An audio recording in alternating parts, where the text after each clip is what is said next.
أحسن وصفة لعلاج السعال والألم الحلق. عندنا حامضة الليمونة كتوضعوها هنايا بهذه الطريقة، توضعوا لها القشرة ديالها، كتضيفوا لها كأس من الماء الفاتر يعني سخون بزاف،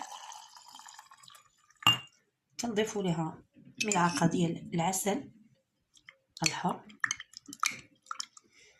هذا هو الدواء اللي ساعدني انا باش نولي يعني الصوت ديالي شويه هكا كان يعني اكثر من هذا الشكل. وكنوضعوا الزنجبيل من الاحسن يكون اخضر، انا عندي دابا غير هكا، هذا فيه الفوائد. من الاحسن يكون يعني اللي كيكون عرق باقي اخضر.